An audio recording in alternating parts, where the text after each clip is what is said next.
This video is kindly sponsored by Squarespace. For any aspiring content creators or business owners, Squarespace is the perfect platform to get you up and running with your own website. No coding skills needed, instead select from dozens of pre-built templates which you can customize as much or as little as you want using simple, easy-to-use drag and drop tools. I'm currently using Squarespace to design and build a website for Galaxy Class Pictures, my new production company. Previously, I was able to use Squarespace's domain services to secure my site's domain in advance. Now in the design phase proper, Squarespace's huge selection of templates enabled me to find the perfect starting point to build a website which fit my brand identity and upload custom artwork at the click of a button. Follow the link in the description to start making your own website with your own domain name and use the promo code Rowan Coleman for 10% off your first purchase. Thank you once again to Squarespace for helping me keep the lights on over here. And now, on with the video.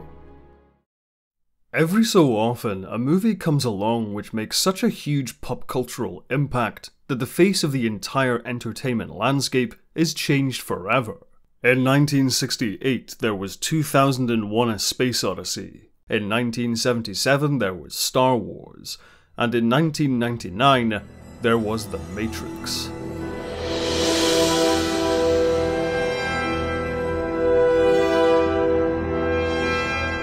From an early age, Lily and Lana Wachowski were unabashed nerds, devouring comic books and enjoying regular games of Dungeons & Dragons. While at university, this love of geeky media paid off when they landed their first writing gigs at Marvel Comics, working on an adaptation of Clive Barker's Hellraiser among other things. Their passion for writing soon took them to Hollywood, where they successfully sold 3 projects to Warner Brothers. The first of these was an action thriller titled Assassins. However, much of their script was completely rewritten. The finished script was so different to their original work, they even attempted to have their names taken off the film, but were unsuccessful. Rather than becoming disillusioned, the siblings decided to get into directing as well as writing, to retain creative control of their future projects. Their ambitions certainly paid off in their directorial debut, Bound. Though not a box office success, the film received extremely positive critical reviews and developed a strong cult following. A same-sex relationship being the central focus of the plot was quite controversial in the mid-90s, but the Wachowskis received praise for their deft and progressive handling of the subject matter, as well as their stylish and skillful direction. The Wachowskis accrued enough goodwill at Warner Brothers with Bound that they were also able to lobby to direct the third film the studio had bought, a cyberpunk action extravaganza called The Matrix. In many ways, The Matrix was the culmination of an underground pop culture movement, which was yet to cross over into the mainstream. Japanese anime and Hong Kong action movies had found a market in Europe and North America, but only in video rental stores and early internet forums. Simultaneously, the well-established genre of cyberpunk had found its greatest success in the 80s with works like Blade Runner and RoboCop. While its tropes dominated video games and literature, in terms of pure sales figures and pop culture awareness, the works of the cyberpunk genre paled in comparison to more mainstream sci-fi hits like Star Wars and Star Trek. The Wachowskis, however, were among the early enthusiasts of these cult fanbases, citing anime works like Ghost in the Shell and Ninja Scroll, Hong Kong action movies like Hard Boiled and Legend of the Fist, and literature from authors like William Gibson and Philip K. Dick as major influences. Their vision for The Matrix captivated producer Joel Silver when the Wachowskis showed him the films Akira and Ghost in the Shell and said, "We want to do this, but for real."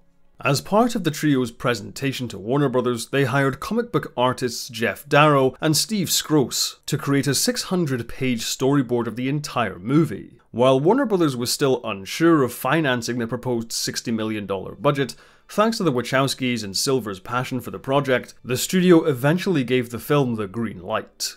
When it came to casting the film, the Wachowskis initially approached Will Smith to play the lead character Neo. Smith was a huge movie star at the time, and he was actually approached before the green light was given, as his involvement would have made the project seem much more bankable. Smith, however, later admitted he didn't fully understand the concept behind the movie, and reflected that he wasn't ready to take on a role like Neo. Nicolas Cage and Brad Pitt were also offered the part, but both turned it down, as did Val Kilmer. The Wachowskis' first choice for the role was Johnny Depp, who came close to actually landing the part. However, Warner Brothers championed Keanu Reeves.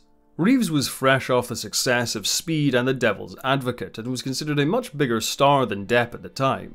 While the Wachowskis were initially reluctant, Reeves totally understood the concept right from the get-go, proving to be just as big a fan of Asian action movies and Japanese anime as the Wachowskis themselves. And so when offered the part, Reeves was cast as Neo. To play Morpheus, Russell Crowe was offered the role but turned it down due to scheduling conflicts. Lawrence Fishburne, like Keanu Reeves, immediately got the script, not understanding why other actors found it so confusing. Fishburne by that point was a veteran stage and screen actor. His breakout feature role came in the drama Boys in the Hood, and he earned an Oscar nomination for his work in What's Love Got to Do with It. He landed a wide range of roles in the late 90s in such films as Higher Learning, Othello, and Event Horizon before landing The Matrix. The Wachowskis' first choice for the role of Trinity was pop star Janet Jackson, but she was too busy on tour to accept the part. The second choice for the role was Sandra Bullock, who was also considered for Neo when the Wachowskis suggested making the character female. In the end, the part went to Canadian actress Carrie-Anne Moss.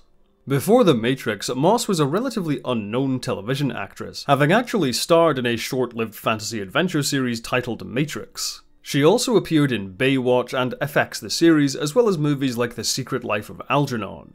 To play Agent Smith, the Wachowskis' first choice was French actor Jean Reno. However, he was unwilling to move to Australia for the shoot and be away from his family. Hugo Weaving, on the other hand, was already residing in Australia, his English family having moved there when he was 16. While Weaving had mostly spent his career in Australian television and film, he earned international acclaim for his lead roles in Priscilla Queen of the Desert and The Interview. Rounding out the cast was acclaimed actress Gloria Foster as the Oracle, John Pantoliano as Cypher, Matt Doran as Mouse, Marcus Chong as Tank, Anthony Ray Parker as Dozer, Julian Arahanga as APOC, and Belinda McClory as Switch. Because so many of the considered cast members had difficulty understanding the script for The Matrix, the Wachowskis required all those who were cast to be able to explain the film on both a literal and thematic level. To this end, the Wachowskis made Simulacra and Simulation by philosopher Jean Baudrillard required reading. For the martial arts action of the film, the Wachowskis approached Hong Kong stunt coordinator and director Yuen Wo-ping to arrange the stunts, fight choreography, as well as train the cast. Wo-ping was initially reluctant to lend his skills to an American production. Therefore, he responded with what he thought was an unreasonable demand the producers would never accommodate. He demanded all major cast members spend 8 months training so they could do as much of the fighting as possible themselves. To Wo-ping's surprise, the Wachowskis agreed to this demand, and so he and his stunt team joined the production. And they said, you know, there'll be lots of training, kung fu training, and are you okay with that? And I said, yeah, sure, that's no problem at all. And I guess I didn't really think about it enough. I totally knew, because I screen tested for 3 hours doing this stuff. This was part of my screen test, was 3 hours of what we do, straight, without like other actors to have time so that I can have a breather. I'll tell you one thing, those first 2 days kicked my ass. After the first day, I was so shattered and so shocked, and I realized I was so unfit, and we had so much to do. And I was working with these incredibly skilled Hong Kong performers who were looking at me like, he'll never get there. Wo-ping's team began with general training for the entire cast, before splitting the team up for the individual training of each actor. This training was complicated by several injuries, such as Hugo Weaving fracturing his hip, Carrie-Anne Moss breaking her ankle, and Keanu Reeves recovering from spinal surgery. Yeah, coming into the training for the first one, I'd had a 2-level fusion in my cervical spine. I was getting paralyzed. So I had the surgery done, and then it was just a waiting game, just to see if it would fuse. But it really hindered me a lot in training because I couldn't train kick for like two of the 4 months.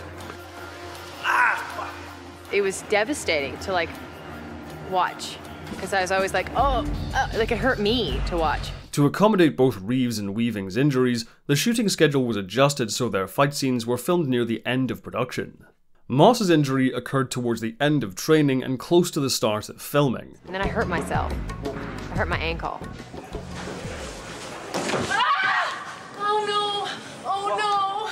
I remember thinking in the moment that I hurt my ankle that, oh my God, I'm down. But I can't be down. I just was like, okay, no matter what, I'm gonna be able to do this. No matter what, I'm gonna do this. No matter what, I'm gonna do this.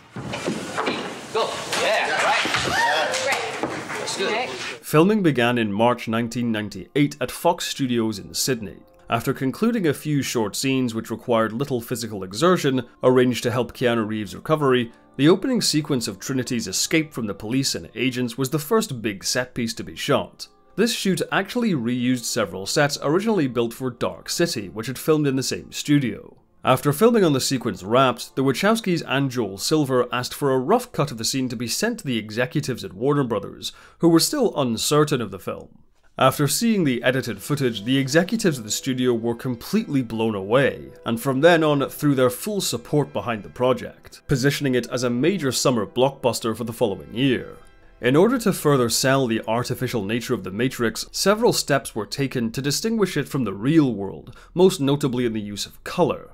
Director of photography Bill Pope and production designer Owen Peterson worked together to give The Matrix a predominantly green tint, while the scenes in the real world were made up of blues and greys, and the training simulations in between were given a more yellowish color palette.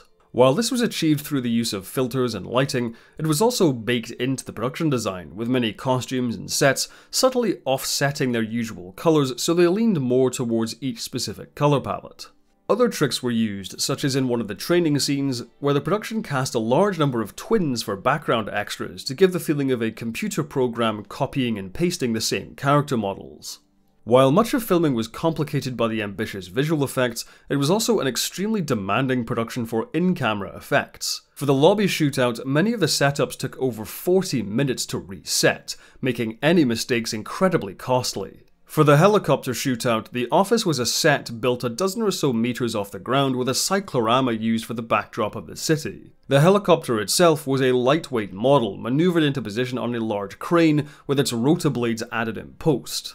During the climactic subway station fight, Keanu Reeves' stunt double Chad Stahelski, future director of the John Wick movies, suffered broken ribs, broken knees, and a dislocated shoulder. The final scenes shot were of Neo waking up from the Matrix. For these scenes, Keanu Reeves lost 15 pounds and shaved his entire body so he'd look appropriately emaciated. Filming wrapped after 118 days, several $1 million over budget, and 2 weeks behind the original schedule. For the visual effects of the film, easily the most complex shots were those involving bullet time. At first, Bill Pope attempted to achieve this effect in camera with an extremely high-speed motion-controlled dolly rig. However, after several wrecked cameras and dollies, it was decided bullet time would need to be created in post. It was designer and inventor John Gaeta who devised the best method for the effect, though it was a surprisingly old-school technique. His solution was to place the actors on a green screen surrounded by hundreds of stills cameras arranged in a specific path. Software was then used to trigger each camera in succession, capturing hundreds of single frames in a short amount of time. Further software was written for frame interpolation, the generation of additional frames to be placed between each individual still to create smoother motion. The environments were then recreated in CG using on-location photo scans of each set and location. All elements combined together succeeded in achieving the bullet time effect envisioned by the Wachowskis. To compose the music of the film, the production hired Don Davis. When viewing footage of the movie, Davis noted how heavily the motif of mirrors and reflections was featured, which inspired his approach to the music. He mixed together orchestral, choral, and synthesizer elements in tracks which relied heavily on polytonality. Honestly, if you're into music, I'd highly recommend this video from Inside the Score all about Don Davis's work on The Matrix. It's pretty fascinating stuff and much better articulated by someone who actually knows musical theory and history. After years languishing in the Wachowskis' minds, overcoming its doubters and a demanding production, The Matrix was released on the 31st of March, 1999.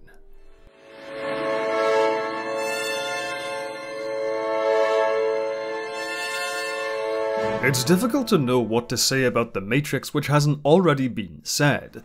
I don't really have any hot takes or anything, instead I'll have to join the choir in naming The Matrix as one of my favourite movies of all time.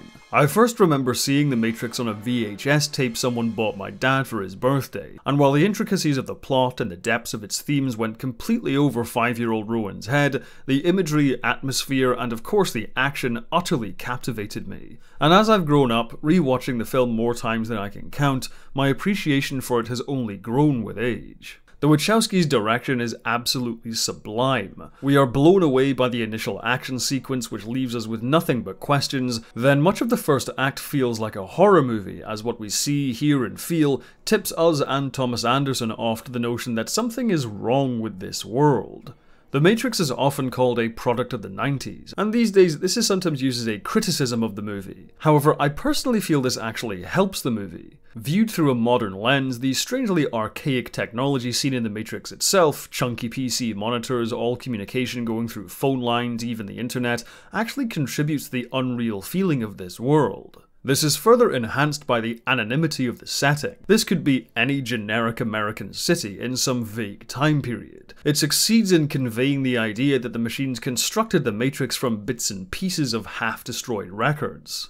But while being inside the Matrix gives us an uncanny feeling, the real world is genuinely horrifying and utterly dystopian. And this is where I think it's appropriate to highlight Keanu Reeves as being such an excellent lead. Once again, detractors of the movie single out Reeves' performance as being quite stiff, and Neo as a character is a blank slate, but once again, I can't say I agree. I actually think it's refreshing to have a sci-fi action movie where the main character is a more soft-spoken introvert, rather than a quipping badass or a naive farm boy. There are still vestiges of Keanu Reeves' chilled-out surfer dude public persona of the time, which instills Neo with some real charm and fun, despite how understated the performance is. And considering Neo finds himself in such a grim situation, it only makes sense that he acts quite reserved. At the same time, this is what makes the double act of Neo and Morpheus, which dominates the second act, so compelling. Lawrence Fishburne is simply incredible in the role. He truly embodies the cyberpunk equivalent of a warrior monk, deeply wise and humble while also looking cool as hell, rocking a leather jacket and shades, and dropping sick-ass kung fu moves.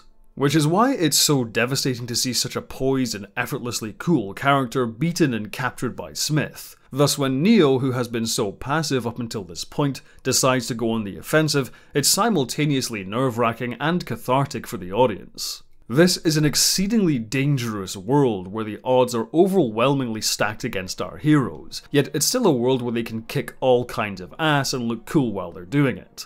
I feel like the transition into the film's third act more than anything spearheads the story's central theme of fighting back against control. The world of the machines is so fixated on everything, life forms included, having preordained positions and specific functions. Therefore, the climax of the movie is not just Neo and Trinity fighting to save Morpheus, but a battle to free themselves of control. So great is their drive for freedom they can bend the very laws of physics and download any new skills into their brains. This is what makes the final fight between Neo and Smith so gripping. Not only is it amazingly choreographed, performed, captured, and edited, but the thematic implications make this feel huge. Hugo Weaving's Agent Smith is comfortably one of the all-time great movie villains. Once again, he is uncanny in the way he looks, moves, and speaks. His boxy suit and deep fighting stances make any of his opponents look like they're having a fist fight with a literal brick wall. But it's his bizarre speech pattern which gives him such a magnetic screen presence. In one life, you're Thomas A. Anderson, program writer for a respectable software company. You have a social security number, you pay your taxes, and you help your landlady carry out her garbage. In some ways, his presence actually resembles Morpheus. They are both figures of immense authority, but while Morpheus derives his authority from uplifting others, Smith brutally puts others down. The finale in which Neo is killed and then resurrected is essentially what everything in the movie builds up to. Not just in terms of story, but in the visual language of the movie and especially in the music. Don Davis' score for The Matrix is basically a masterpiece. Although it features little in the way of memorable themes and recognizable motifs, it thankfully doesn't fall back on the repetitive, dull action cues which dominate so many modern movie scores. Rather, the experimental, post-minimalist inspired style results in a score which is constantly shifting and evolving. But the moment Neo sees the code of the Matrix and defeats Smith, the score finally coalesces into something truly triumphant and heroic.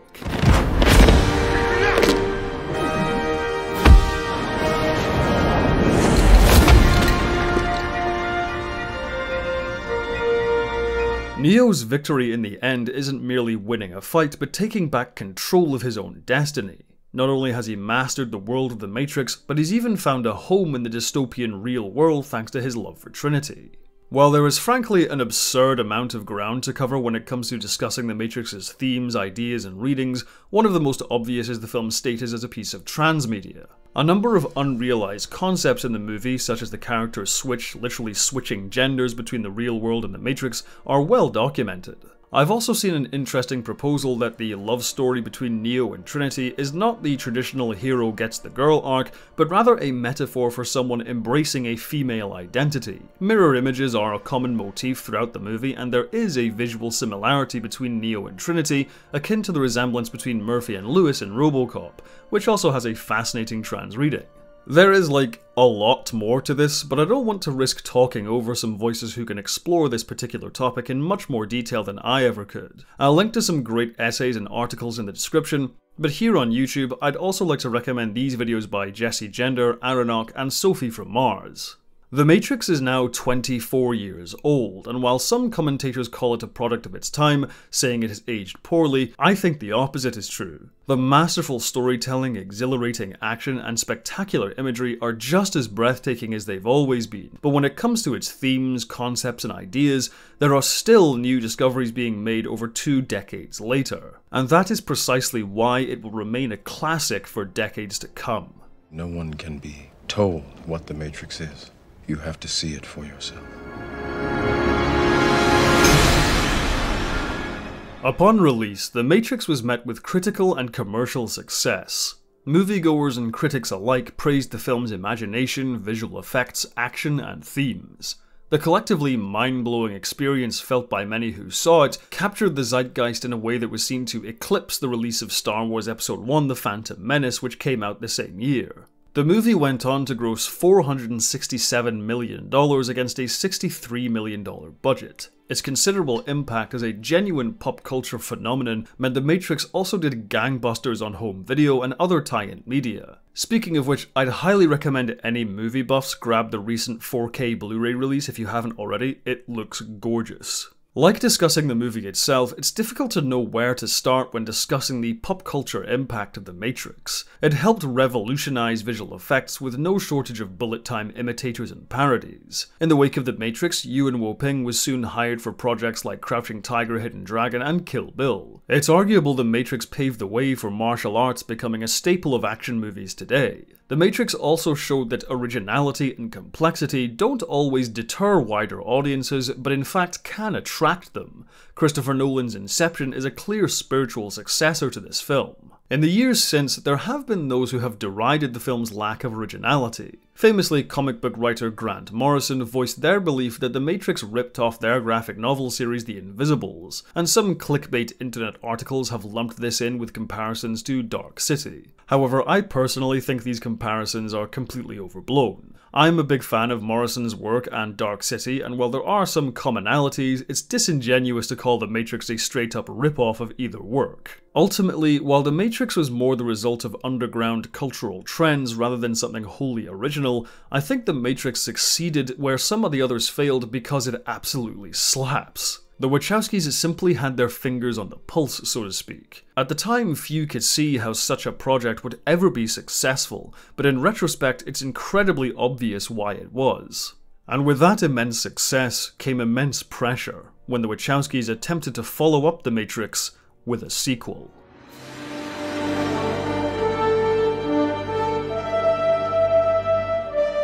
Thank you for watching. If you like my videos, be sure to like, subscribe, and share, and make sure to hit the bell icon to stay up to date with all of my new uploads. If you want to help the channel grow, join my Patreon or YouTube members using the links down below. There you can see videos early, as well as some exclusive content. Speaking of which, I'd like to quickly thank all of my patrons and members who are now appearing on screen. Have a good one, and as always, live long and prosper.